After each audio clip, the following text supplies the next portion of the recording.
Meena Kaushik life style में आज का विषय है महर्षि मार्कंडे और उर्वशी अप्सरा का रोचक प्रसंग। महर्षि ने क्यों कहा गधी का क्या सम्मान।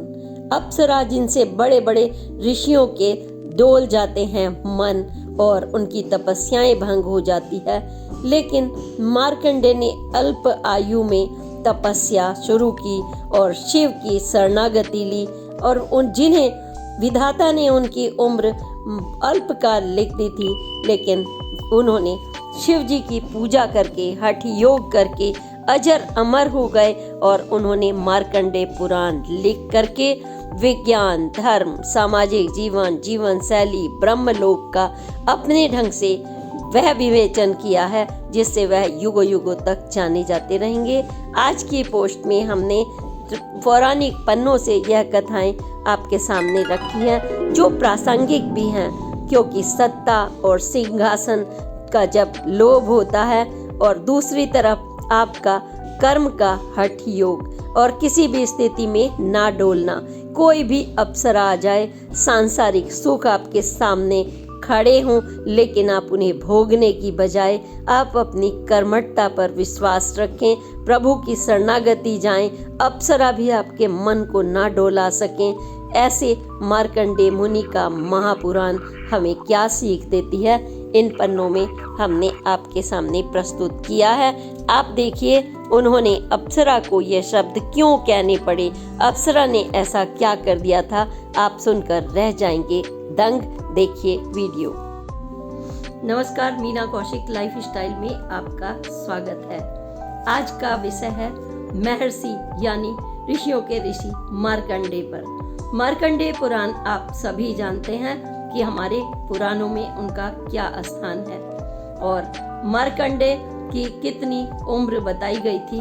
कुछ इनको 5 साल की मात्र बताते हैं, कोई 11 और कोई 16। इतनी सी उम्र उन्हें मिली थी क्योंकि उनके पिता और माता मार्कंडू ने उन भगवान शिव से तपस्या करके पुत्र को प्राप्त किया था और उस समय उन्होंने कहा था आपको गुणवान अल्पायु बच्चा चाहिए या फिर दीर्घ काल वाला जो गुणवान ना हो।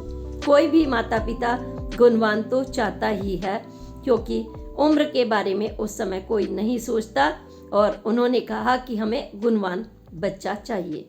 उन्होंने गुणवान बच्चे की बात की और महर्षि मार्कंडू को मार्कंडे बालक का जन्म हुआ और इनकी उम्र उस समय उनके दिमाग में जैसा जैसा बच्चा बढ़ने लगा उन्हें चिंता सताने लगी और अल्प आयु में ही वो इतने परेशान हुए। तो मार्कंडे ने पूछा कि इस चिंता का क्या कारण है। चिंता का कारण उन्होंने बताया कि आपकी बहुत आयु अल्प है और हम मन मन में घुले जा रहे हैं। यह बात सुनकर मार्कंडे ने घोर तपस्या के लिए अपने कदम बढ़ा दिए और छोटी सी उम्र में भी ही उन्होंने अपने माता पिता का घर छोड़ दिया और वह हठ योग तपस्या करने लगे। हठ योग तपस्या का यह होता है कि कोई पूरी तरह से ब्रह्म लोक के बारे में सोचना, यह नहीं है कि किसी सिद्धांत को लेकर के उन्होंने पूरे धर्म और विवेचन को कुछ पाने के लिए नहीं, बल्कि सिर्फ उन्होंने यह देखना था कि मुझे ब्रह्मलोक में अपना स्थान बनाना है। और उस समय की यह बात है कि जब भी कोई कड़ी तपस्या करता था तो देवताओं को चिंता हो जाया करती थी और ख़ास तौर से देवराज जो स्वर्ग के राजा हैं इंद्र, उनको हो जाती थी। वो परेशान हो गए जब उन्हें पता चला कि उनकी कड़ी तपस्या चल रही है। कड़ी तपस्या की एक इसमें बहुत ही रहस्यमय और रोचक प्रसंग है। यह रोचक प्रसंग हम बता रहे हैं आपको एक के बाद एक। इस तपस्या में उन्होंने कहा कि अब क्या किया जाए, कुछ युक्ति निकाली जाए, क्योंकि उस समय एक यह चलन था कि 72 चतुर्युग में साधक अगर तप कर ले, धार्मिक गतिविधि में कोई उनकी अड़चन ना आए, पूरी तरह से वह अपना तप कर ले तो उसको वह राजा इंद्र के बराबर उसको वो पदवी मिल जाएगी। तो इंद्र की चिंता स्वाभाविक थी। उन्होंने सोचा कि अब हम ब्रह्मलोक में आने की इनकी तैयारी की चिंता हम सबको करनी चाहिए और उन्होंने अपनी गद्दी ना छिन जाए, इसके लिए अपनी ही पत्नी अप्सरा को उन्होंने उर्वशी को उनकी तपस्या भंग करने के लिए भेज दिया। उस समय महर्षि मार्कंडेय नर्मदा नदी के तट पर बंगाल की खाड़ी की तरफ जो है विंध्याचल पर्वत पश्चिम भारत में वह अपनी तपस्या कर रहे थे और उस समय वह पूरी तरह से मोक्ष प्राप्ति में लीन थे। मोक्ष प्राप्ति के लिए मंत्र जाप कर रहे थे और उन्हें नहीं पता था इन जंगलों में चारों तरफ क्या है कौन है, उन्हें कोई मतलब नहीं था, बस शांत मन से अपने समाधिस्थ थे।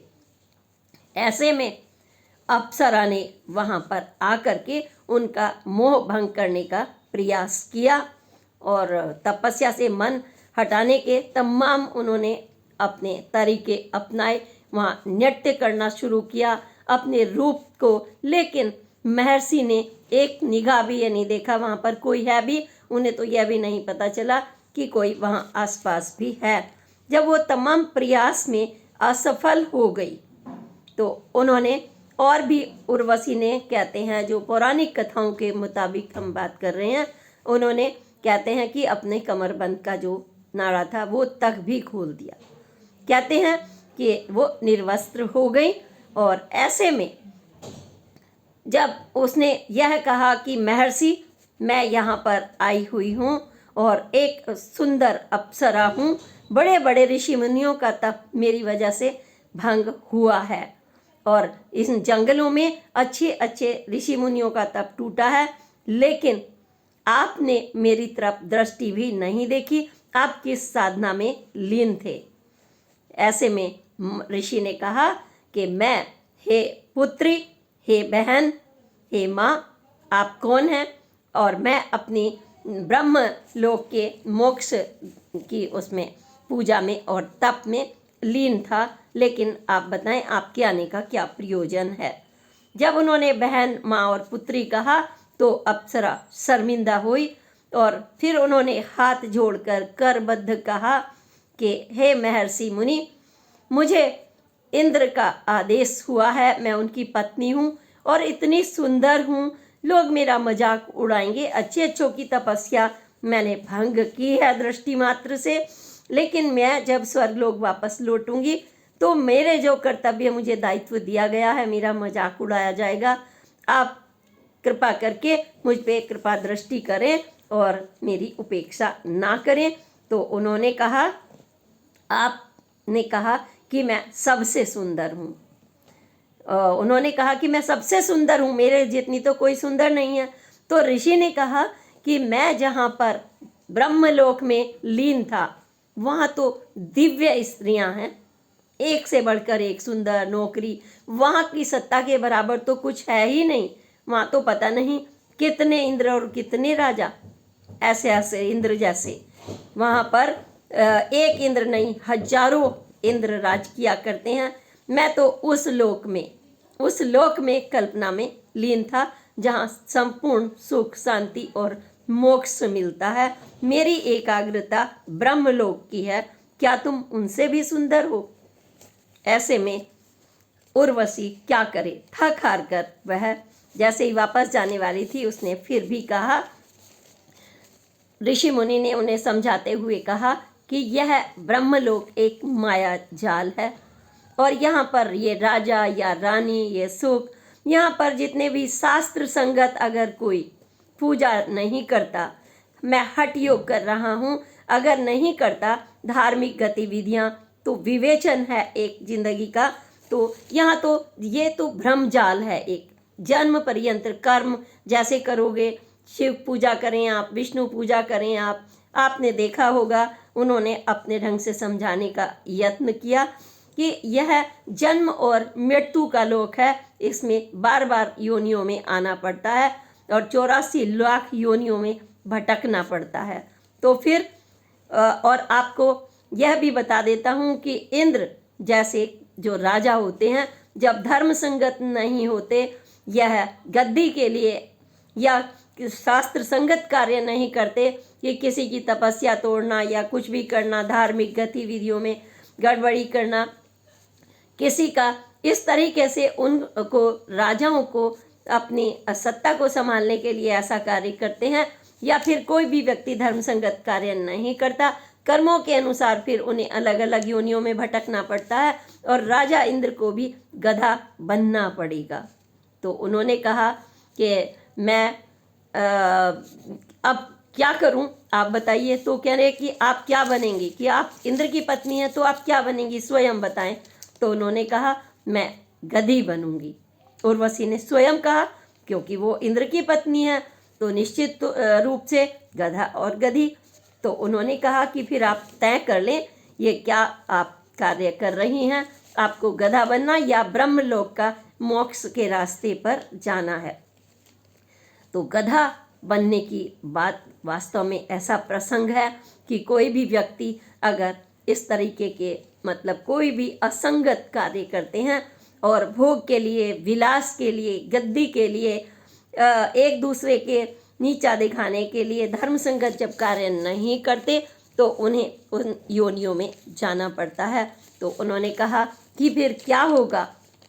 उन्होंने कहा कि राजा इंद्र से कहो कि वो ऐसे कार्य ना करे। राजा इंद्र को भी जब ये ज्ञान देने की बात की गई तो राजा इंद्र ने कहा कि महर्षि मुझे ये सुख भोग लेने दीजिए, ये सुख, क्योंकि जो मेरे पास इतना बड़ा सुख है, अप्सराओं का राज गद्दी, ये सब कुछ मैं देख लूँगा। तो महर्षि मुस्कुराए और उन्होंने कहा देख लूँगा, क्या देखेंगे फिर आप? फिर तो आप निश्चित रूप से जब गधा बन ही जाएंगे फिर क्या देखेंगे? फिर तो कुमार देखेगा, यानी ईश्वर जिसने बनाया है, क्योंकि कर्म के आधार पर ही सब कुछ निश्चित होगा। वो कितना वजन आपके ऊपर रखता है। जब आप गधा बन गए तो ये तो कुम्हार का हक बनता है, वो क्या कहाँ डंडा मारे, कैसे डंडा मारे, कितना वजन रखे। यह खैर जो अप्सरा थी वहाँ महर्षि मुनि का तप नहीं तोड़ पाई और वो वहाँ से वापस उन्हें लौटना पड़ा। तो 72 चतुर्युग में जब साधक तपस्या करता है और फिर कहते हैं ऐसे ऐसे तो जो स्वर्ग है, उन्होंने कहा मैं तुम्हें महास्वर्ग दिला दूंगा, वहाँ एकाग्रता की और हठ योग की जरूरत होती है। इंद्र आप ऐसे कार्य ना करें, वहाँ तो 1008 क्या, वहाँ तो कितने ही ऐसे राजा हैं, तो आप ऐसा कीजिए। वह इस बात पर ऐसे धर्म विवेचना, विज्ञान, धर्म, समाज तमाम किंवदंतियों के अनुसार महर्षि मार्कंडेय ने यह 9000 श्लोकों से मार्कंडेय पुराण लिखा है, जिसमें पूरी विवेचना की गई है हर पक्ष को लेकर के, हर पक्ष पर विवेचना की गई है। और दूसरी तरफ उनकी छोटी सी उम्र थी कि मतलब मात्र उनकी उम्र जो विद्वानों के किंवदंतियों के मुताबिक कोई 5 बताता है, कोई 11 और कोई 16। तो उन्होंने इतनी सी उम्र में अमरता प्राप्त कर ली। कैसे? शिव जी के उन्होंने जब उनको कहा वो करने लगे, मृत्युंजय जाप करने लगे शिव जी का, और वहाँ बैठ करके, और जब वहाँ पर यम आए लेने के लिए तो उन्होंने महर्षि ने कहा कि मैं यह मृत्युंजय जो है पूरा कर लूँ। जब उन्होंने कहा नहीं तुम्हारा समय निश्चित हो गया है, तो उन्होंने शिवलिंग जो था उसको गले से लिपट गए। जैसे ही यम खींचने लगे भगवान शिव प्रकट हुए और उन्होंने उनको अमरता का वरदान दे दिया। अमर, इतनी सी कम उम्र में वो तो अमर हो गए। अधूरे विश्वास पर रिश्ते नहीं चलते। जब हम भगवान पर या अपने उनकी शरणागति पूरी रूप से प्रभु की ले लेते हैं, विश्वास कर लेते हैं, तो फिर आपकी उम्र कितनी भी निश्चित हो या कर्म कुछ भी निश्चित हो, आप उसको बदल सकते हैं। मार्कंडेय मुनि ने ये करके दिखाया है। आज भी हम उन्हें याद कर रहे हैं और वो करोड़ों वर्षों तक याद किए जाते रहेंगे। उन्होंने अपने कार्य से छोटी उम्र में अमरता प्राप्त कर ली और वह सांसारिक गतिविधियों में भी नहीं फंसे। इसको नीचा दिखाना है, तप करना है, या युवती को देखकर, सुंदर अप्सरा को देखकर वो विचलित हुए हों या उन्होंने संयम खोया हो, ऐसा कुछ भी नहीं हुआ। ब्रह्मा विष्णु महेश का कार्यकाल भी पूरा होगा। उन्होंने इतना तक भी कह दिया कि अगर हम हठ योग से वास्तविक ब्रह्मलोक में चले जाएं और एकाग्र रखें अपने मन को, तो वो उन्होंने कहा है ये भी अवतार लेते हैं। जन्म और मृत्यु का तो यह ब्रह्मजाल है, और यह ब्रह्मजाल के बजाय उन्होंने जो चिंतन किया है महर्षि ने, वह किया है ब्रह्म काल और प्रकृति की देवी के संयोग का, जिसमें अष्टांगी नई आत्माओं का जन्म होता है। वो आत्मा है एक शुद्ध आत्मा, एक ब्रह्मांडीय प्रकाश होता है, ज्ञान का प्रकाश होता है। उन्होंने इसमें तमाम विवेचना अलग अलग अगर आप पढ़ें जीवन को लेकर के तो बहुत ज्ञान मिलता है। मार्कंडेय ने कहा है कि 3 गुण होते हैं, रजोगुण यानी ब्रह्मा, तमोगुण यानी रुद्र, सतोगुण यानी विष्णु, और तीनों ही गुणों की उन्होंने विवेचना भी की है। और ब्रह्म को प्रतिदिन उन्होंने कहा, उन्होंने प्रकृति की जन्म और मृत्यु को भी समझा। बहुत श्लोक इस बारे में लिखे हैं, और उन्होंने ये भी कहा है ये जो ब्रह्मजाल है ना, प्रतिदिन ब्रह्म काल में प्रतिदिन 1 लाख जो मानवधारी हैं सूक्ष्म शरीर का, उनको श्राप ये लगा है कि उसका मल खाएंगे, यानी कि मृत्यु कर्म के हिसाब से। उन्होंने इतनी बड़ी बात कही है, ये चक्र है। इस चक्र को समझ करके आप अपनी आत्मा का शुद्धिकरण करें, एकाग्र करें, और उसमें उन्होंने भोजन की व्यवस्था से लेकर जन्म मरण ये सब चलता रहता है। उन्होंने कहा कि वो ब्रह्म काल में जो मानवधारी का वो उनका भोजन है, जो ब्रह्मजाल है वो उसका भोजन है। जो आदमी मरता है वो उसके मल की बात की है उन्होंने, उसके मल मीन शरीर कि जब जो लोग मरते हैं कि वो उनका खाना है। एक तरह से वो चक्र चल रहा है व्यवस्था का। तो इसी तरह से कुछ आज के जो नव विद्वान हैं उन्होंने भी विवेचना करने की कोशिश की है। उन्होंने इसे पार्लियामेंट मंत्री प्रधानमंत्री से जोड़ा है कि एक आता है एक जाता है, एक ये चक्र चलता रहता है, और हम सत्ता और कभी सांसारिक भूख के लिए इस प्रक्रिया में लगे रहते हैं, लेकिन हम वास्तविक ज्ञान नहीं ले पाते। जैसा उन्होंने ये भी लिखा है, मार्कंडेय ने कहा है कि आप मेरे रास्ते पर चलें। उन्होंने भगवान शिव विष्णु को भी अवतार कह दिया, हालांकि उन्हीं से वो अमृत हुए। उन्होंने यह भी कह दिया जैसा मैं कहता हूँ वैसा करो, मैं तुम्हें ब्रह्मलोक यानी ब्रह्म स्वर्ग में ले जाऊंगा। वहाँ पर करोड़ों इंद्र हैं, वहाँ तुम जैसे करोड़ों इंद्र बनेंगे।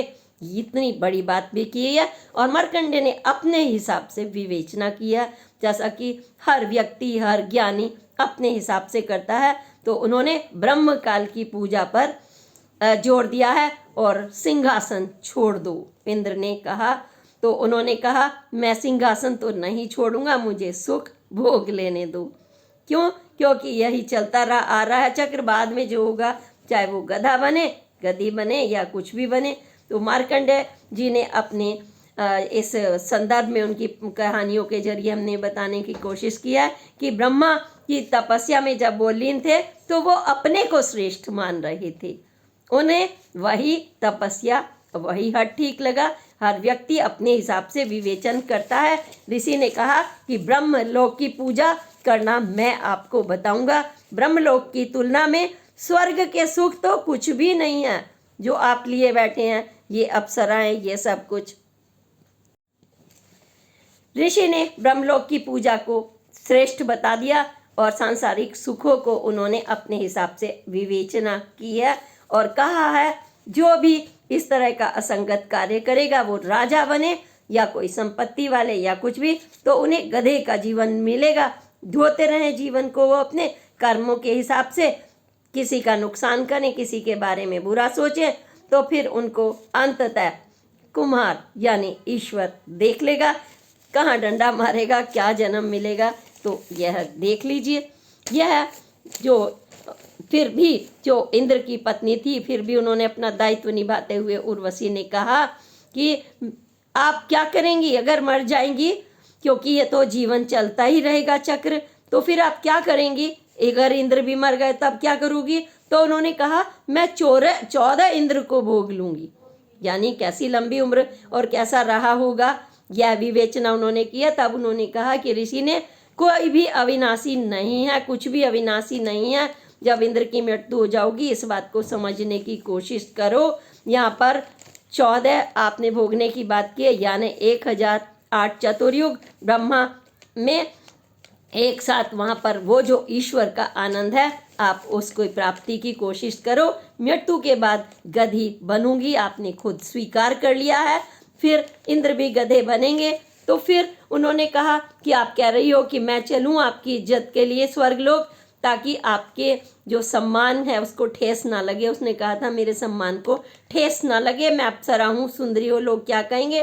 तो उन्होंने फिर क्यों कहा मार्कंडेय ने कि गधी की क्या इज्जत। तो उन्होंने कहा जब आपको गधी बनना ही है तो गधी की क्या इज्जत। तो उन्होंने तो अप्सरा को भी गधी बता करके ब्रह्मलोक को सर्वस्व स्थान दिया। ब्रह्म काल में पूजा जीवन शैली को उन्होंने और सुसंगत धर्म विवेचना करते हुए उस पर जोर दिया है और उनके सम्मान को भी उन्होंने गधी से जोड़ दिया। वर्तमान में भी यही होता है कि गधियों की कैसी इज्जत, आपको यह सोचना होगा।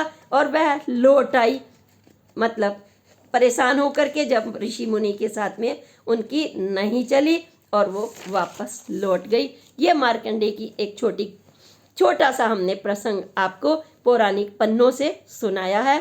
लेकिन मार्कंडेय पुराण में 9000 श्लोक हैं जो अलग अलग विवेचना करते हैं। हर प्रसंग में कुछ ना कुछ उनके अलग है, उसको आप देखेंगे तो वो प्रासंगिक दिखाई दे सकते हैं। इसी के साथ अगली पोस्ट तक के लिए प्रणाम। जय हिंद, जय भारत। हमें मार्कंडेय मुनि से यह तो प्रसंग सीख सकते हैं कि हमें जीवन मृत्यु के चक्र से ये सोचना चाहिए कि कोई अविनाशी नहीं है। इसलिए आप अपने कर्मों पर, अपनी जीवन शैली पर ध्यान दें। सुसंगत हम अपने विचार को स्वच्छ रखें और उम्र के बारे में ना सोचें। विश्वास रखें प्रभु पर। जितना लिखा है वह, जिनकी उम्र मात्र 5 साल 11 साल लिख दी गई थी वो अमर हो गए। तो आप अपने रिश्तों पर, अपने घर वालों पर, अपने कर्म पर विश्वास रखें, आप भी अमर रहेंगे। इसी के साथ अगली पोस्ट तक के लिए प्रणाम। जय हिंद, जय भारत।